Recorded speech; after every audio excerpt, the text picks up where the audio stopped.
dizer, sabe, você já tudo é. E eu não sou sincero no que eu Não, falo? não. Você sentiu algum momento que eu menti alguma coisa? Oi, meu amor. Tipo assim, com relação ao carro, você não vai ocupar ele também. Cara, eu já falei pra você. O que não estiver me agradando, eu falo, cara. Eu falo até demais.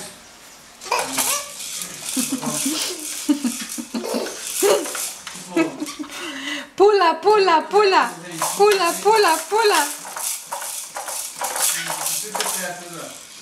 Pula sem parar. Pula, pula, pula. Pula, meu amor, pula. Amanhã eu vou comer novamente.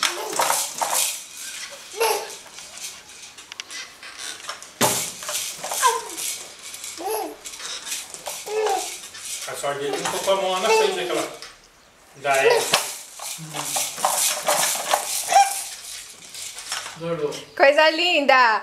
Pula pra mamãe, pula. Pula, pula, pula. Pula, pula, pula.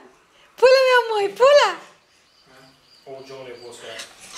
Você não viu isso, cara? Você vai lá no porta-mala lá. Tô vendo o carro.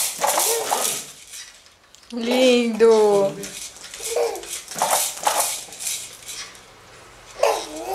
Só que ali, vai ser assim, ó.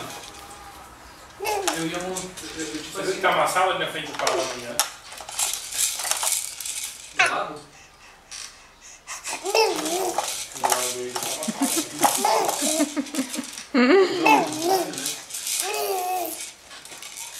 Lindo. Mas você. Olha as babas. Sabe, deixa eu te uma coisa.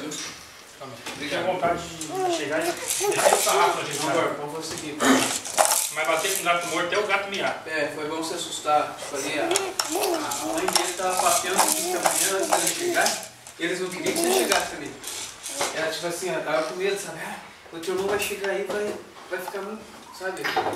Ele vai estar com a razão e daí vai ficar com problema. Então, deixa que amanhã eu vou pegar. Pula, pula, pula. O primeiro carro que eu vou arrumar é o teu. Mas foi bom se assustar. Tipo assim, porque eu não consigo fazer esse feito ali. Fazer o quê? Tipo assim, assustar. Eu não consigo, sim. Vou lavar pra você. Não, não é pra lavar não. Tem louça do almoço ainda.